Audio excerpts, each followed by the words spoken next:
Bismillahirrahmanirrahim. Assalamualaikum warahmatullahi wabarakatuh. Pemirsa Jember 1 TV dimanapun Anda berada, bahagia sekali saya dapat kembali menjumpai Anda dalam program acara Setes Embun, di mana nantinya kita akan menyimak sebuah tausiah agama bersama narasumber yang kompeten dalam bidangnya. Tentu sedikit ilmu maupun setes embun yang akan kita simak nantinya diharapkan bisa memberikan pencerahan maupun kejernihan berpikir untuk kita menjalani kehidupan yang lebih baik ke depannya. Dan pemirsa, pada episode kali ini Setes Embun akan mengangkat sebuah tema, yakni memanfaatkan waktu dengan sebaik mungkin. Dalam Islam, salah satu tanda kebaikan dari diri seorang muslim adalah ketika dia bisa meninggalkan hal-hal yang kurang bermanfaat bagi dirinya. Tentu manusia dan juga kehidupannya tidak akan pernah terlepas dari yang namanya waktu. Orang bilang, waktu merupakan harta yang paling berharga. Bagaimana tidak? Sebanyak apapun harta yang kita miliki, sehebat apapun kita, setinggi apapun jabatan kita, tentu tidak akan pernah bisa membeli waktu yang sudah terlewati. Maka dari itu pemirsa, mendayagunakan dan memanajemen waktu dengan baik tentu akan menentukan nasib kita ke depannya. Untuk membahas tema tersebut lebih dalam, kita sudah kedatangan narasumber yang luar biasa di studio kita kali ini, yakni Haji Kusno MPDI, yang juga sekaligus menjabat sebagai Ketua Majelis Ulama Indonesia Jember. Assalamualaikum Ustadz. Waalaikumsalam warahmatullahi wabarakatuh. Alhamdulillah, selamat datang kembali tentunya di Jember 1 TV. Alhamdulillah, selamat ketemu kembali. Ya. Alhamdulillah. Bagaimana kabarnya kali ini Ustadz? Alhamdulillah baik, senantiasa dalam rahmat lindungan Allah Subhanahu wa taala. Alhamdulillah. Kalau kesibukan akhir-akhir ini fokus untuk kesibukan saat ini apa Ustadz? Ya, sebagai pelayan masyarakat yang selalu masyarakat, berkhidmat baik. ya. Jadi kalau masyarakat itu membutuhkan apa yang dia perlukan dan saya bisa untuk membantu, ya saya akan bantu sesuai kemampuan yang ada. Dan selama ini memang kami berada di layanan kantor urusan agama kecamatan. Wah, luar biasa, Jadi, Masya Allah. sampai sekarang ada di Kecamatan Mayang ya, yang sebelumnya ada di Tanggul. Baik, Ustaz. Lalu berkaitan dengan tema kita pada Setes Embun kali ini, yakni memanfaatkan waktu sebaik mungkin, Ustaz. Bisa langsung Ustaz beri pemaparan bagi kita dan juga pemirsa sekalian. Kami persilahkan. Terima kasih, Mbak Wi. Assalamualaikum warahmatullahi wabarakatuh. Waalaikumsalam. Bapak Ibu dan sekalian, pemirsa Jember 1 TV yang kami muliakan, yang kami banggakan. Memang yang dikatakan Mbak Pi tadi sangat benar sekali ya. Islam sebagai agama yang rahmatan lil alamin, mendorong manusia untuk bisa memanfaatkan waktu yang ada dengan sebaik-baiknya. Karena kenyataannya kesempatan yang diberikan oleh Allah itu tidak akan datang dua kali. Seperti halnya kehidupan di dunia ini, sampai dicontohkan oleh Kanjeng Nabi itu seperti orang yang sedang ada dalam perjalanan. Artinya meninggalkan satu titik menuju pada titik berikutnya, sedangkan di dalam kehidupan dunia ini hanya istirahat sejenak di rest area, katakan itu ya. Sekarang ini banyak orang bilang kalau perjalanan agak panjang ada rest area, tempat untuk istirahat, sekedar menikmati perbekalan yang dibawa. Ya. Nah, itu pun jangan sampai salah dan keliru ketika perbekalan itu punya limit waktu. Kalau memakannya itu kedaluarsa ya berbahaya bagi kesehatan dirinya. Nah, oleh karena itu yang sering terjadi dalam kehidupan kita ini adalah menyia-nyiakan kesempatan yang ada. Sehingga Nabi itu menyebut dua nikmat yang sering terlupakan dari umatku itu adalah yang pertama sehat, yang kedua adalah sempat.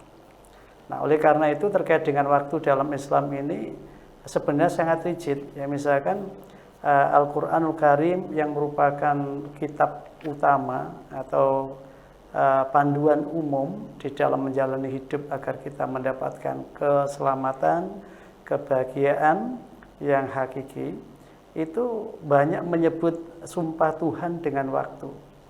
Jadi dikaitkan misalkan wasyamsi wa duhaha, demi matahari dan waktu duhanya. Walaili idza yaghsha, misalkan demi waktu malam ketika sudah larut atau gelap gulita.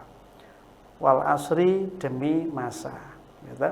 Nah, jadi kalau kita melihat apa yang ada di dalam firman-firman Allah itu menunjukkan betapa pentingnya manusia itu memperhatikan waktu. Karena tidak ada aktivitas hidup yang tidak berbingkai dengan waktu.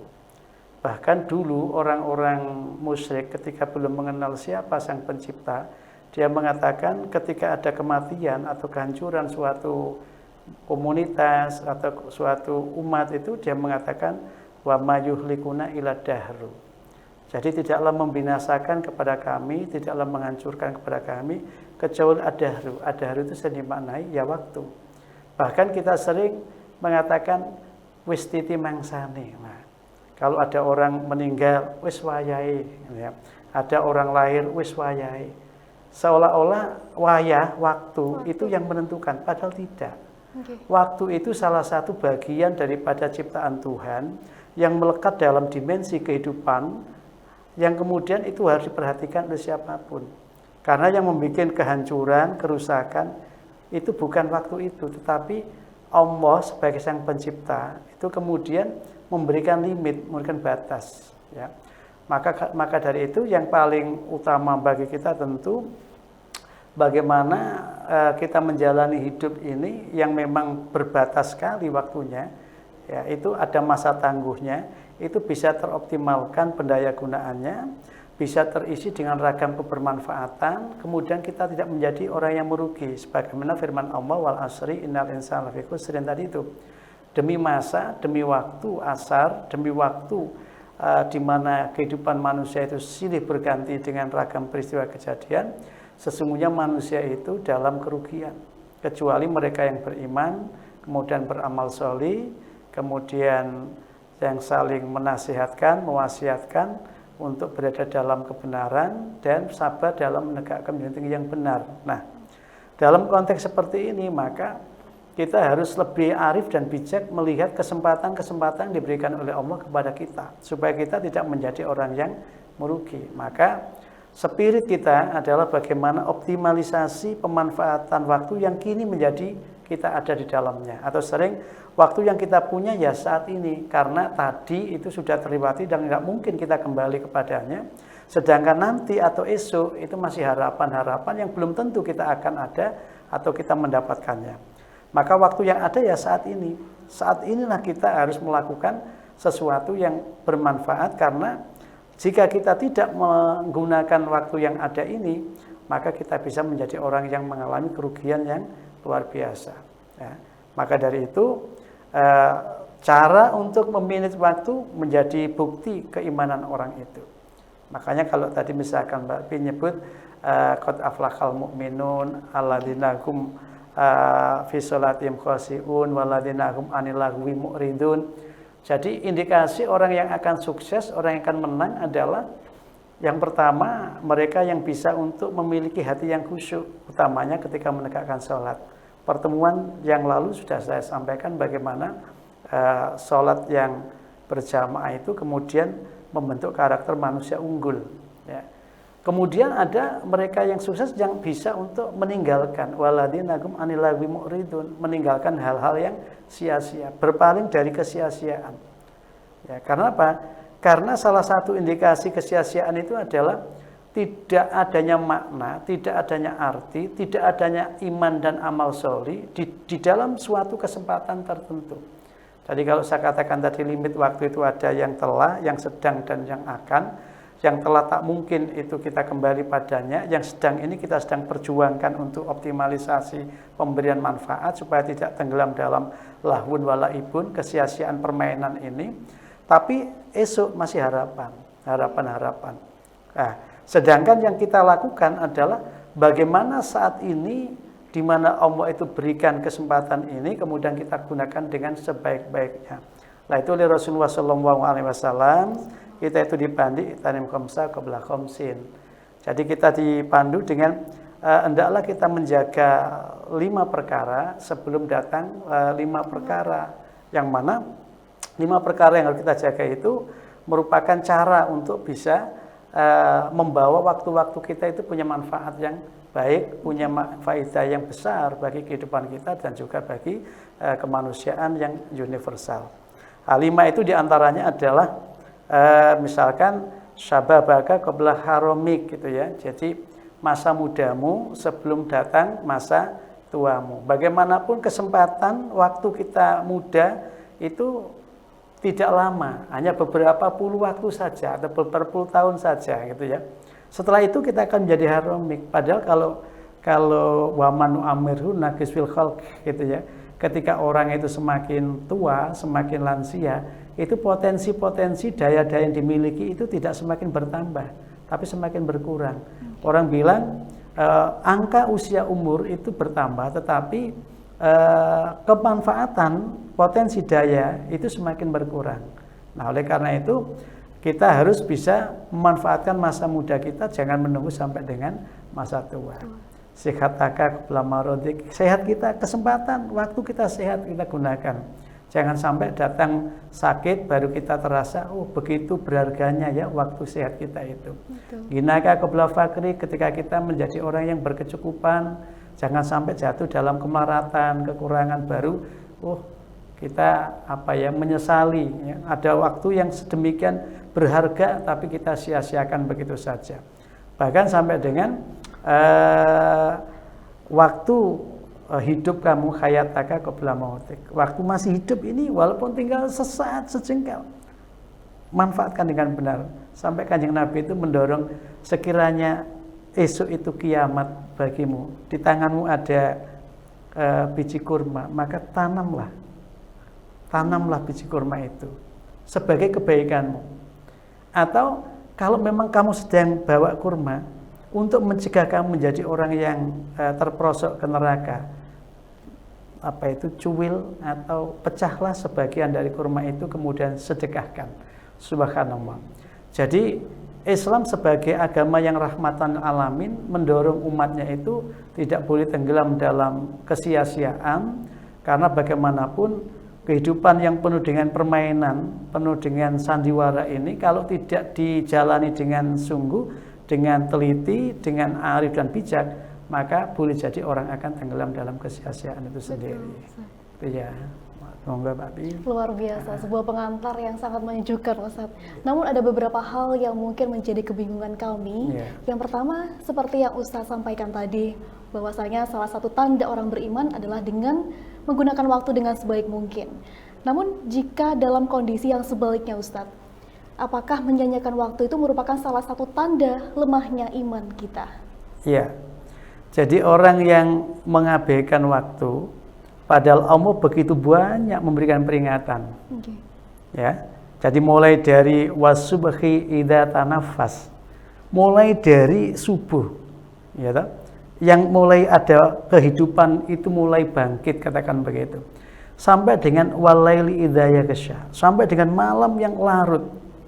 Atau di dalam ayat yang lain memberikan dorongan, sesungguhnya dalam penciptaan langit dan bumi, dalam pergantian siang dan malam, sungguh ada tanda-tanda kebesaran Allah itu bagi orang yang mau berpikir. Nah, jadi kalau orang itu menggunakan nalarnya dengan bagus, kemudian pikirannya itu terasa dengan benar, runut nalarnya itu menjadi indah, maka dia tidak akan berhenti walau sifatnya berpikir. Tafakur dan tadzakur, bahkan tadabur, itu sebenarnya sudah bagian daripada menggunakan waktu. Karena itu Mbak Pi jangan melihat orang yang diam terlalu ini menyanyiakan waktu. Belum tentu. Ketika dia itu yadkurunallaha dalam keadaan zikir, atau yatafakkaruna ma fi khalqis samawati, dia sedang bertafakur terhadap penciptaan-penciptaan yang ada, sebenarnya sedang mengoptimalkan waktu yang ia punya itu. Kan banyak tahu orang itu kadangkala berbuat, beramal, tetapi tidak sempat untuk merenungkan, tidak sempat untuk memikir ulang. Posisi saya dalam amal saya ini sebagai apa? Belum sempat. Padahal sempatkan dirimu untuk merenungkan, itu bagian daripada optimalisasi penggunaan waktu. Makanya sampai ada pepatah yang mengatakan tafakur sa'atin itu khairun min ayusalya mi'ata raka'atin. Jadi ada pepatah mengatakan tafakur yang saat, berpikir yang saat itu kadangkala nilainya jauh lebih baik daripada melakukan sholat-sholat sunnah mutlak 100 atau 1000 rakaat. Nah, ini kan sebenarnya konteksnya adalah yatafakkaruna ma fi khalqis samawat sampai dengan subhana ma khalaqta hadza batila, supaya tidak tenggelam dalam kesia-siaan. Nah, memang setiap perbuatan itu harus tafakurkan lebih awal, direnungkan lebih awal. Maka jika akibat perbuatan baik jangan ditunda. Kenapa? Kesempatan tidak datang 2 kali. Betul. Tapi jika itu akan berdampak buruk, maka cegah. Jangan sampai dilakukan. Kenapa? Karena ketika sudah terlakukan tidak bisa dicabut. Sekali kamu melakukan keburukan, di situ kau tercatat sebagai pelaku keburukan. Walaupun Allah memberikan kesempatan selama tubuh illa wa taubatan nasuha masih ada untuk kesempatan itu, tapi capmu itu tetap ada di situ. Bekas daripada perbuatan burukmu tidak bisa dihapus begitu saja. Kalau sekarang orang bilang jejak digital, gitu. Keburukanmu itu tidak bisa untuk kemudian kau hapus begitu saja. Di hadapan Allah bisa, tetapi di hadapan sesama mungkin sulit untuk bisa dihapus. Nah, oleh karena itu orang yang tidak menggunakan waktu dengan baik itu pasti orang yang aniaya.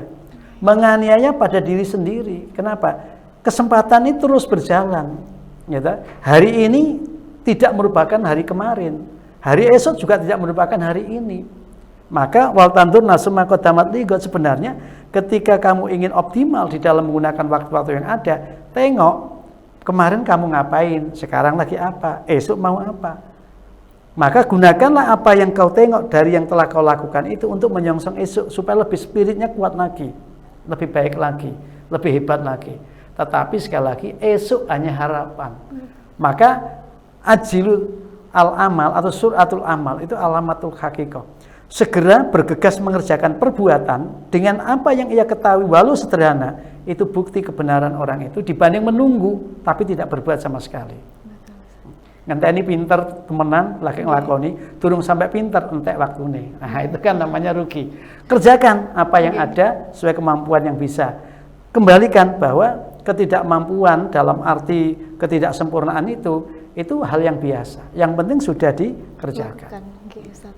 Lalu apakah tanda Allah itu telah berpaling dari hambanya, dari kita, ketika Allah sendiri membiarkan kita sibuk mengurus hal-hal yang tidak bermanfaat bagi diri kita, Ustaz? Dalam artian kita terjebak dalam kelalaian hidup kita. Ya, jadi begini, wala takunu kalladina nasumwa fa'ansahum anfusahum.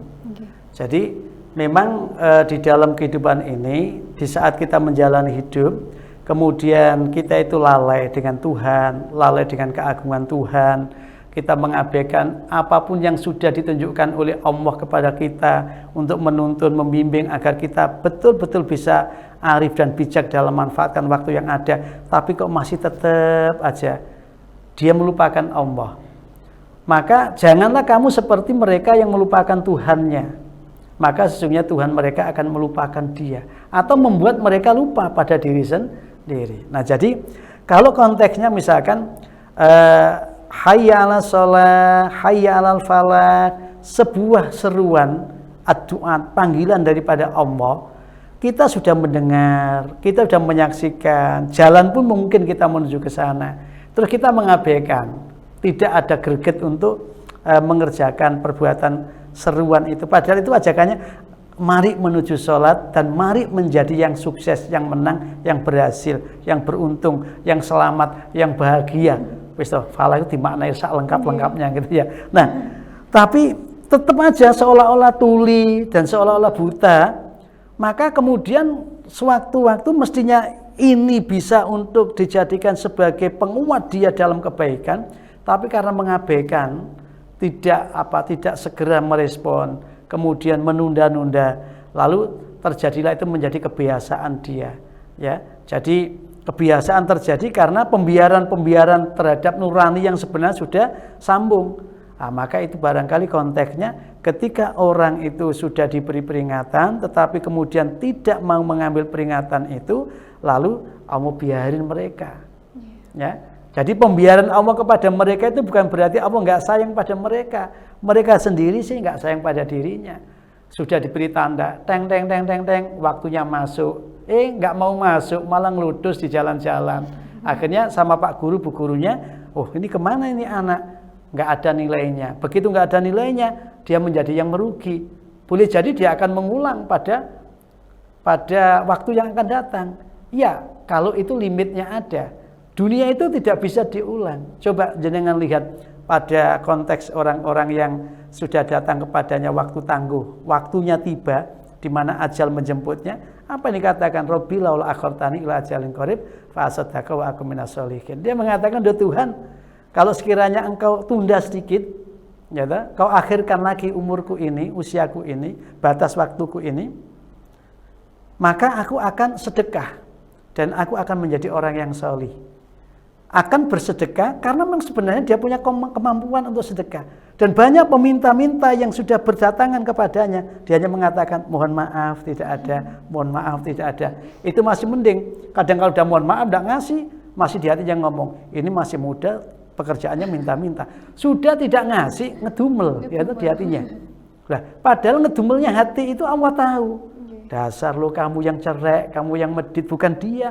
Itu aku suruh datang kepadamu. Setelah muda ganti yang setengah tua, minta kepada dia sama. Kemudian yang tua sekalipun sama. Begitu ada yang lebih rental lagi, malah yang di hatinya bergumam, ini anak-anaknya kurang ajar ini ya.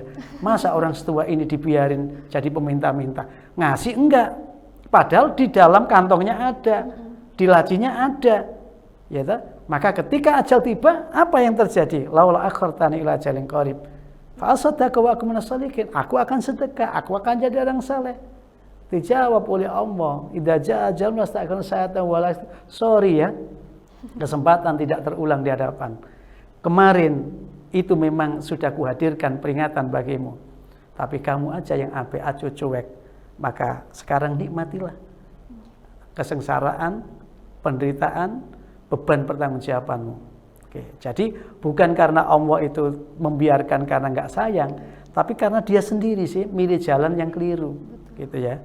Jadi tentunya Allah tidak akan berpaling begitu saja tanpa manusianya sendiri yang memilih jalan tersebut, Ustaz. Ya, udkuruni adkurkum waskuruli wala takfurun. Allah mengatakan jika lo ingat kepada aku akan ingat lo terus. Okay. Dan sekali-sekali kalau kalian ingkar dengan anugerahku, maka ingat, aku tidak akan menengokmu karena kamu tidak butuh dengan aku. Jadi ketika aku mencarimu, kamu melari dariku, maka aku biarin.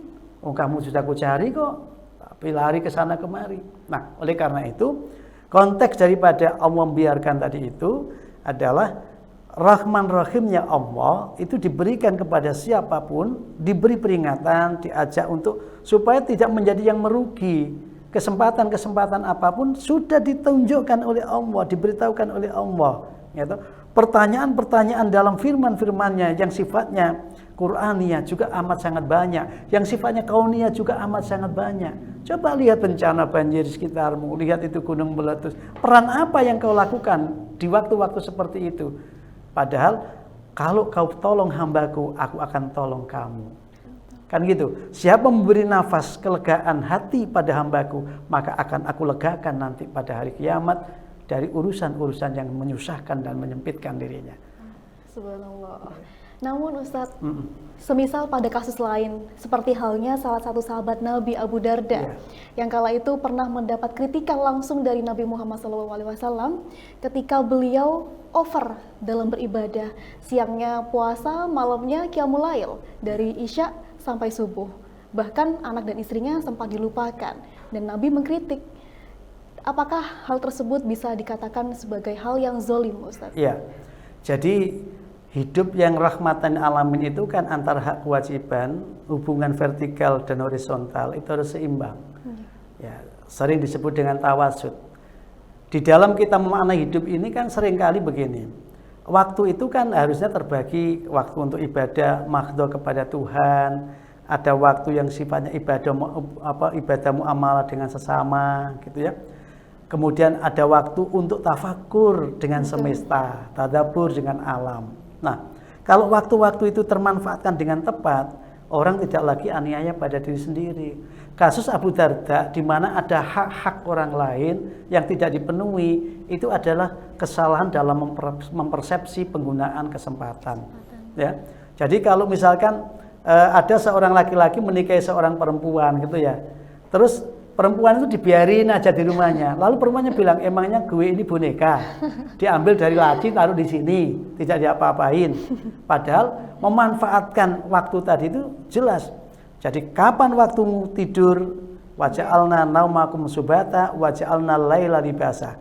Ketika malam tiba, maka di saat itu kamu harus tidur.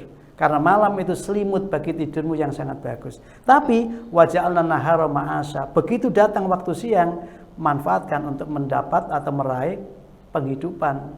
Bekerjalah yang keras di siang hari, tapi di malam istirahatlah. Tapi di tengah istirahat yang nyenyak, kumil laila niswa, ojo lali, bangkit, bangun.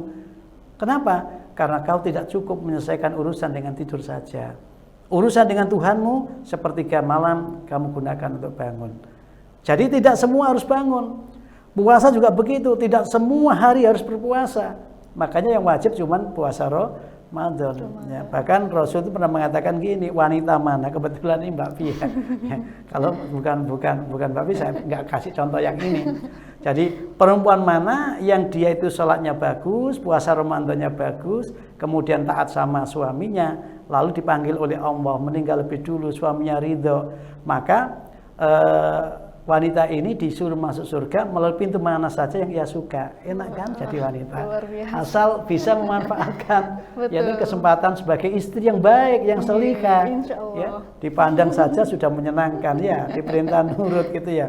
Kemudian ketika ditinggal bisa menjaga diri.